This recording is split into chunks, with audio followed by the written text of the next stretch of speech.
بسم اللہ الرحمن الرحیم۔ جیسے کہ آپ کے علم میں ہے کہ ہر جمعرات کو ہم حدیث قصہ یا دعائے کمیل کے بعد قرآن کی ایک کہانی بیان کرتے ہیں، تو آج ہم جو کہانی بیان کرنے جا رہے ہیں وہ ہے گائے کی کہانی، جس کی مناسبت میں سورہ بقرہ کا نام بھی جو ہے بقرہ رکھا ہوا۔ کہانی جو ہے وہ قرآن کی سورہ بقرہ میں آئی ہے اور اس کا آغاز ہو رہا ہے آیت نمبر 67 سے۔ بسم اللہ الرحمن الرحیم۔ وَإِذْ قَالَ مُوسَىٰ لِقَوْمِهِ إِنَّ اللَّهَ يَأْمُرُكُمْ أَن تَذْبَحُوا بَقَرَةً قَالُوا أَتَتَّخِذُونَا هُزُوًا قَالَ أَعُوذُ بِاللَّهِ أَنْ أَكُونَ مِنَ الْجَاهِلِينَ۔ صلوات۔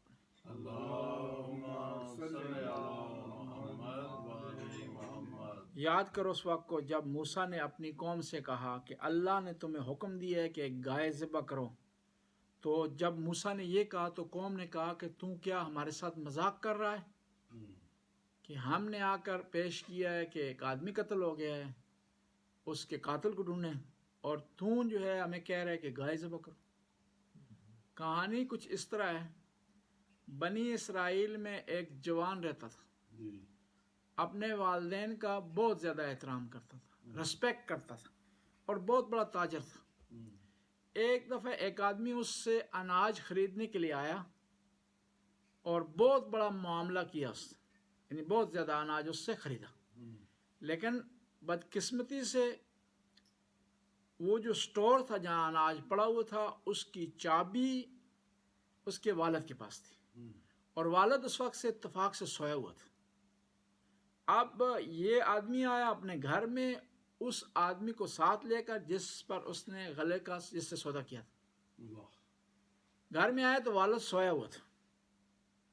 اب اس نے والد کو نہیں جگایا احترام کی وجہ سے، اور اس آدمی کو کہا جس نے غلہ خریدا ہوا تھا، اس نے کہا کہ تمہیں میں اگر تم بعد میں آ کر غلہ لے جاؤ تو تمہیں میں کنسیشن دوں گا، رعایت دوں گا، ربات دوں گا تم۔ وہ خریدنے والے نے اس نے کہا کہ نہیں، میں اس سے زیادہ قیمت دینے کے لیے تیار ہوں، لیکن مجھے ابھی غلہ چاہیے۔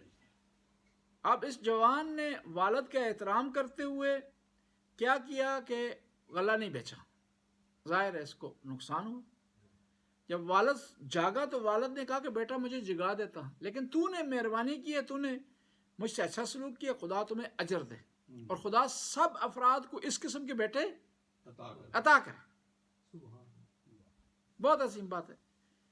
شیخ عباس قمی، یہ مفاتیح الجنان جنہوں نے لکھی، وہ والدہ نے ایک دفعہ ان کو بھیجا کہ والد کو جا کر بلائیں، گئے تو والد صاحب دکان میں سوئے ہوئے، کہتے ہیں کہ نہیں جگایا والد صاحب کو، یہ اپنے رخسار ہیں والد کے پاؤں سے رگڑنا شروع کر دیا کہ والد کو اچانک جگاؤں گا تو شوق لگے گا، صحیح پریشان ہو جائیں گے، ٹینشن ہو جائے گی۔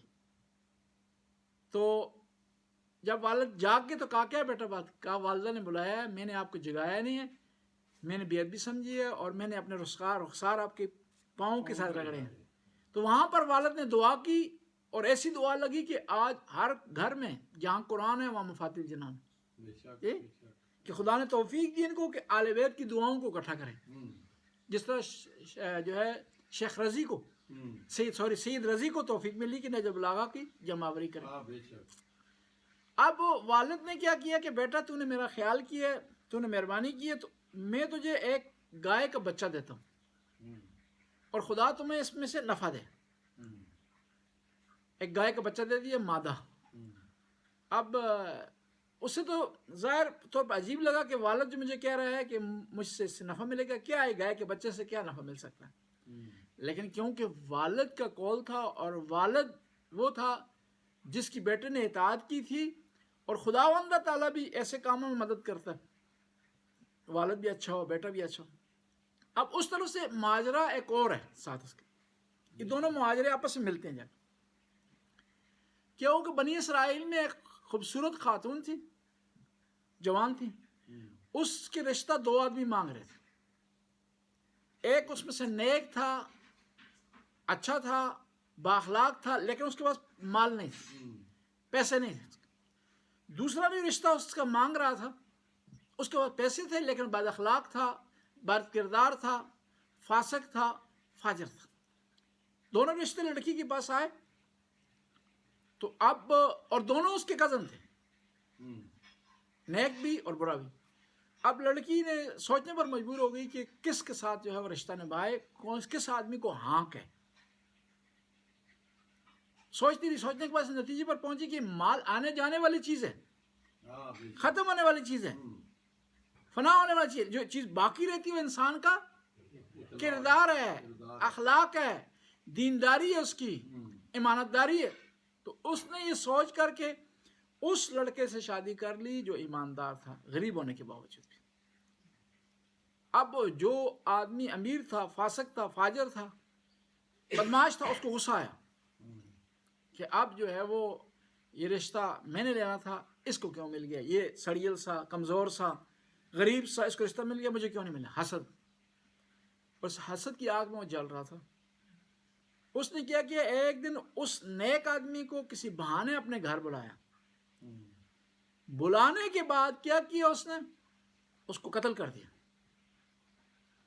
قتل کر دیا، اور رات کی تاریکی میں جا کر اس لاش کو ایک محلے میں ڈال دی، اور ذہن میں سوچا کہ مجھے دو فائدے ہو جائیں گے اس قتل سے۔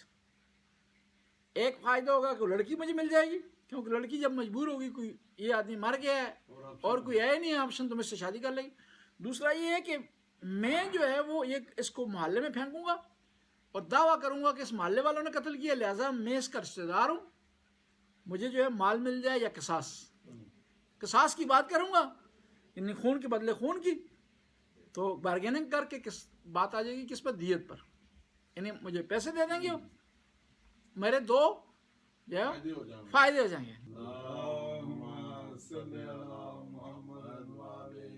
اب اس نے لاش جا کر وہاں پھینک دی ایک محلے میں پھینک دی۔ اب محلے میں رولا پڑ گیا کہ ایک لاش پڑی ہوئی ہے، یہ ہے وہ۔ اب یہ خود چلا گیا وہاں پر، رونا شروع کر دیا، پیٹنا شروع کر دیا، میرا کزن مارا گیا، میرے کزن کو کسی نے مار دیا، یہ ہوگا وہ ہوگا، اب تم لوگوں نے مارا ہے، تم لوگوں کے قصاص لوں گا، یہ وہ۔ لوگ سارے جمع ہو کر حضرت موسیٰ کے پاس آ گئے فیصلہ کروانے کے لیے۔ حضرت موسیٰ کے پاس آ گئے فیصلہ کروانے کے لیے۔ حضرت موسیٰ علیہ السلام نے یہ کہا کہ اس محلے میں یہ لاش ملی ہے، لہذا اس محلے والوں کو جواب دینی، اور وہی الہی کی منتظر ہوا، خدا کی طرف سے آرڈر ہوا۔ اس آیت میں بیان ہوا، اذ قال موسیٰ لقومہ، یاد کرو اس وقت کو جب موسیٰ نے اپنی قوم سے کہا، ان اللہ یأمرکم، اللہ تمہیں حکم دیتے ہیں، ان تذبحوا بقرہ، کہ تم ایک گائے ذبح کرو۔ قالوا اتتخذون ہزوا، قوم نے کہا کہ موسیٰ تو ہمارا مذاق اڑا رہا ہے۔ قال اعوذ باللہ ان اکون من الجاہلین، خدا کی پناہ مانگتا ہوں کہ میں تمہارا مذاق اڑاؤں، میں جاہل تو نہیں ہوں کہ تمہارا مذاق اڑاؤں۔ وہ بھی انہوں نے بھی کہا کہ بھائی ہم آئے ہیں، فیصلہ کرو، یہ قتل ہو گیا، تم نے ایک نئی کہانی شروع کر دی کہ گائے ذبح کرو جی۔ تو انہوں نے قوم نے کہا کہ بھائی ہم آئے ہیں کہ یہ آدمی مارا گیا، اس کا فیصلہ کرو، تو آپ نے ایک اور نیا جو ہے سلسلہ شروع کر دیا۔ تو حضرت موسیٰ نے کہا کہ نہیں، یہ خدا کا حکم ہے، مذاق نہیں ہے۔ اب حضرت موسیٰ نے جب یہ کہا کہ گائے ذبح کرو، قالوا ادع لنا ربک یبین لنا ما ہی، کہ ہم اپنے رب سے موسیٰ سوال کر کہ یہ گائے کس قسم کی ہونی چاہیے۔ قال انہ یقول انا بقر، پہلی شرط یہ ہے کہ وہ گائے ہونے چاہیے، بیل نہ ہو، لا فارض ولا بکر، بوڑھی بھی نہ ہو اور زیادہ جوان بھی نہ ہو، اوان بین ذالک، درمیانی ہو، فافعلوا ما تؤمرون، جو تمہیں حکم دیا اس کو بجا لاؤ۔ اب ہوا اس طرح کہ وہ چاہتے تھے نا کہ بہانے کریں، آخر موسیٰ تنگ ہو کر کہیں کہ گائے کی فیصلہ واپس ہو گیا، لیکن موسیٰ علیہ السلام کو خدا سے آرڈر تھا کہ وہ تھکنے والے نہیں تھے۔ ایک اور روایت ہے کہ وہ جو قاتل تھا نا، وہ اس قوم کو بھڑکا رہا تھا کہ بار بار تم سوال کرو تاکہ معاملہ دور ہو جائے تو میں بچ جاؤں، میں پکڑا نہ جاؤں۔ اب جب انہوں نے کہا کہ اس کا رنگ کیسا ہونا چاہیے، حضرت موسیٰ نے کہا کہ اس کا رنگ جو ہے وہ زرد ہونا چاہیے، اس میں دبے نہیں ہونے چاہیے، اور اٹریکشن والا ہو، جو دیکھنے والوں کو اپنی طرف کشش میں پائی جاتی ہے، دیکھنے والوں کو کے لیے کشش پائے، خوبصورت لگے۔ جب ساری شرائط پائی گئی، حضرت موسیٰ نے بیان کر دی، تو اب قوم نے سمجھا کہ اب چارہ کوئی نہیں ہے، وہ چل پڑے ڈھونڈنے کے لیے، ایک جگہ ڈھونڈا، یہ شرائط ساری، اور ایک اور چیز ہے، حدیث میں آیا ہے کہ اگر وہ بار بار سوال نہ کرتے نا تو کوئی گائے بھی لے آتے ان سے قبول تھی. بے شک بے شک. اب انہوں نے بار بار سوال کیے ہیں کہ خود اپنے لیے جو ہے کیا مصیبت کھڑی کی ہم. مسئلہ تو گائے کا ہی تھا. گائے کا تھا. خدا نے کہا گائے ذبح کرو. کوئی بھی گائے ہوتی وہ لاتے ذبح کرتے مسئلہ حل تھا. اب وہ سوال کیے، انہوں نے سوال کیے جان چھڑانے کے لیے. ہوا یہ کہ زیادہ جو مصیبت پڑ گئی لاگو ہوتے گی شرائط. اب یہ ڈھونڈتے ڈھونڈتے گئے، یہ گائے کہیں نہیں ملی. صرف وہ گائے ملی اسی جوان کے پاس جو اپنے والد کا احترام کیا تھا، جس کو باپ نے دی تھی. جس کو باپ نے دی تھی. بے شک. اب اس میں ساری شرائط پائی جاتی تھی. تو اس نے کہا کہ میں تم سے اتنی قیمت لوں گا.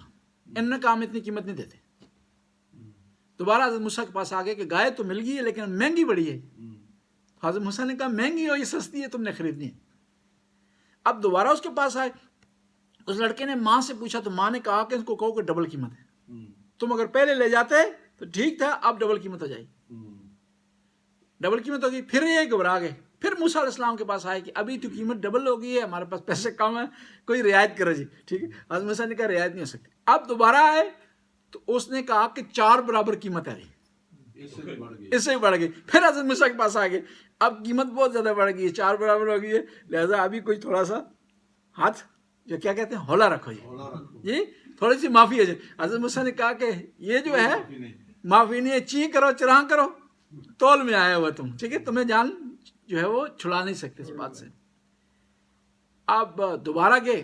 اس نے کہا کہ اب جو ہے مسئلہ یہ ہے کہ گائے کی قیمت بہت بڑھ گئی ہے. اب جب تم لوگ گائے لے جاؤ گے نا تو اس کی جو کھال ہے اس میں سونا بھر کر دو گے تو تب گائے تمہیں دوں گا. پھر آیا حضرت موسیٰ. حضرت موسیٰ نے کہا کہ 2 برابر سونا بھی ہے تو لو. یہ لینی ہے، قیمت بڑھتی جا رہی ہے. جس طرح ہوا تھا نا زبیدہ والا واقعہ بیلول اللہ جی، کہ زبیدہ کو اور قیمت پہ جنت ملا ہے، اس کو ہارون کو اور قیمت پہ مل رہا تھا. بے شک بے شک. کہا کیا فرق ہے؟ فرق یہ ہے کہ اس نے بغیر دیکھے دے لیا ہے جنت. زبیدہ نے تو دیکھ کر لینا چاہتا ہے. جب دیکھ کر لینا چاہتا ہے تو منہ مانگی قیمت ہو. اب یہ ہوا آخر میں ماجرا. یہ گائے لے آئے، ان ذبح کی. ذبح کرنے کے بعد اس کی کھال میں سونا بھر کر اس جوان کو واپس کر دیا. اور ذبح کرنے کے بعد حضرت موسیٰ نے کیا کہ اس کی دم کو، وہ جو آدمی مردہ تھا نا اس کے ساتھ ٹچ کیا، وہ زندہ ہو گیا. ٹچ کیا تو زندہ ہو گیا.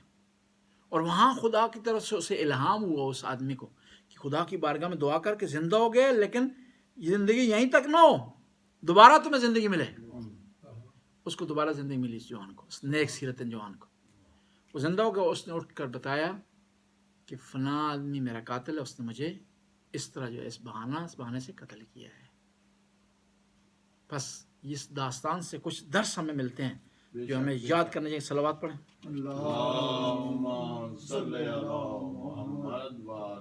پہلا درس ملتا ہے کہ والدین کا جو احترام کرے نا تو خدا اس کو کس طرح نوازتا ہے اسی دنیا میں.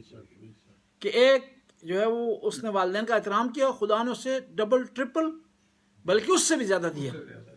دوسرا اس قرآن نے ہمیں بتایا ہے کہ نیک خواتین نیک مردوں کے لیے. والطیبات للطیبین والطیبون للطیبات. اور اسی بنیاد پر ہم کہتے ہیں کہ نبی کی زوجہ جتنی اس میں غلطی ہوں لیکن وہ جنسی لحاظ سے گناہگار نہیں ہو سکتی، کردار کے لحاظ سے گناہگار نہیں ہو سکتی. پس جو ہے وہ نبی کی بیویاں ممکن انہوں نے غلطیاں کی ہوں، ان کو اس حوالے سے تنقید کر سکتے ہیں لیکن الزام ان پر نہیں لگا سکتے، جائز نہیں. اور اسی آیت سے جو ہے پتہ لگتا جو ہے ایک اور چیز کا پتہ چلتا ہے کہ خدا جو ارادہ رکھتا ہے نا اس کے سامنے کوئی چیز مانے نہیں. اس جوان نے جس نے قتل کیا تھا اس نے کیا سوچا تھا تو خدا نے کیا کیا؟ خدا نے وہ کیا جو ایک نیک آدمی کے ساتھ ہونا چاہیے. وہ مشہور و معروف فارسی کا ایک ضرور مثل ہے، تدبیر کنند بندے تقدیر زنند خندے. انسان کچھ اور سوچتا ہے، تقدیر میں کچھ اور لکھا ہوتا ہے. اور اسی آیت سے ایک اور چیز پتہ چلتا ہے کہ رشتے کے انتخاب میں نا انسان کو دین معیار ہونا چاہیے، دینداری معیار ہونا چاہیے، پیسے نہیں ہونا چاہیے، مال نہیں ہونا چاہیے، پراپرٹی نہیں ہونا چاہیے۔ کیوں؟ پراپرٹی اور مال آنے جانے والی چیز ہے، جو چیز پائیدار ہے وہ انسان کا اپنا کردار ہے۔ اور اسی آیت سے پتہ چلتا ہے کہ خدا کے جو معجزات ہیں وہ حقیقی ہیں، حقائق پر مبنی ہیں، اور خدا نے انبیاء کو معجزے دیے ہیں تاکہ ان کی نبوت کا اثبات ہو سکے۔ اب یہاں ایک سوال پیدا ہوتا ہے، معجزہ اور نبوت میں کنیکشن کیا ہے؟ جی جی صحیح؟ مثال کے طور پر ایک آدمی دعویٰ کرتا ہے کہ میں بہت طاقتور ہوں، آپ پوچھتے ہیں دلیل کیا ہے؟ وہ کہتا ہے کہ میں 2 کلو آٹا کھا جاتا ہوں۔ دلیل تو نہ ہوئی نہیں، وہ پیٹو ہونے کی دلیل ہو سکتی ہے، پرخور ہونے کی دلیل ہو سکتی ہے، لیکن جو ہے بہادر ہونے کی دلیل نہیں ہو سکتی۔ یعنی جو دعویٰ ہو رہا ہے، کلیم ہو رہا ہے، اس کی دلیل کے درمیان کنیکشن ہونا ضروری ہے۔ چاہیے۔ اب دعویٰ ہے نبوت کا، دلیل کیا ہے؟ معجزہ۔ اس میں کنیکشن کیا ہے؟ کنیکشن یہ ہے کہ نبی دعویٰ کرتا ہے کہ میں خدا کا نمائندہ ہوں، بس اس میں وہ کمالات ہونے چاہیے جو خدا میں ہو سکتے ہیں۔ تو ان کمالات میں سے یہ کہ ایکسٹرا آرڈنری کام کرنا جو عام بندے نہ کر سکیں، اور کیونکہ یہ خاص ہے، خاص اس لیے خدا کا نمائندہ ہے، بس اس کے اختیار میں کوئی خاص کام بھی ہونے چاہیے۔ بس ان خاص کاموں میں سے ایک جو ہے وہ معجزہ ہے۔ حضرت موسیٰ کے معجزے ہیں، حضرت عیسیٰ کے معجزے ہیں، حضرت ابراہیم کے معجزے ہیں، نبی پاک کے جو ہے وہ بہت زیادہ معجزات ہیں۔ نبی کریم کے معجزے کے ساتھ ختم کرتے ہیں بحث کو۔ ایک شخص ہے، اس نے نبوت کا دعویٰ کیا کہ میں نبی ہوں۔ لوگوں نے یہ کہا کہ ہمارے نبی درخت کو حکم دیا کرتے تھے، وہ چل کر آ جایا کرتا تھا، تم بھی اگر نبی ہو تو یہ چیز ثابت کر۔ اس نے 1 دفعہ کہا، 2 دفعہ درخت کو کہا چلو آ جاؤ، 3 دفعہ کہا، جب درخت نہیں آیا نا، آنا بھی نہیں تھا درخت نے جی، تو کہتے ہیں کہ بھائی جی نبی مغرور نہیں ہوتے، انبیاء را غرور نیست، عاجز ہوتے ہیں، عاجز ہوتے ہیں۔ یہ اگر نہیں آ رہا تو ہم اس کی طرف چلے جاتے ہیں۔ محمد و آل محمد، یا علیم یا علیم یا غفور یا رحیم۔ یا اللہ اس قلیل سی عبادت قبول و منظور فرما، ہمارے گناہوں سے درگزر فرما، نیک کام کرنے کی توفیق عطا فرما، برائیوں سے بچنے کی توفیق عطا فرما، زمانے کے امام کے ظہور میں تعجیل فرما، ہمیں امام کے انصار میں سے قرار دے۔ یا اللہ ہماری آنکھیں مہدی علیہ السلام اور فاطمہ کے لال کے انتظار میں تھک گئے ہیں، کئی جمعے گزر گئے ہیں، کئی دن گزر گئے ہیں۔ یا اللہ تو امام کے ظہور میں تعجیل فرما، اور امام کے ظہور کے ذریعے ہماری مشکلات کو آسانی میں تبدیل فرما۔ یا اللہ امام کا ظہور فرما تاکہ امام کی زبان مبارک سے ہم حقیقی طور پر عزاداری سیکھ سکیں، زبان مبارک سے حقیقی کربلا کے مصائب جان سکیں۔ ربنا آتنا فی الدنیا حسنہ وفی الآخرۃ حسنہ وقنا عذاب النار۔ اللہم صل۔ کریم شاہ صاحب کس کے لیے دعا کروانی؟ یا اللہ یا اللہ یا اللہ، اس عبادت کا، اس مجلس کا ثواب کریم شاہ صاحب کے والدین کو پہنچا، ان کی منزلیں آسان فرما، ان کی قبر کو منور فرما، ان کے درجات کو بلند فرما۔ آخر میں ایک دفعہ سورہ فاتحہ اور سورہ اخلاص کی تلاوت فرما۔ بسم اللہ الرحمن الرحیم، الحمد للہ رب العالمین، الرحمن الرحیم، مالک یوم الدین، ایاک نعبد و ایاک نستعین، اہدنا الصراط المستقیم، صراط الذین انعمت علیہم غیر المغضوب علیہم ولا الضالین۔ بسم اللہ الرحمن الرحیم، قل هو اللہ احد اللہ الصمد لم یلد ولم یولد ولم یکن له کفوا احد۔ صدق اللہ۔ اللہم صلی علی محمد و آل صلوات پر محمد و آل محمد۔ قبلہ ایک سوال سے ذرا بسم اللہ جی۔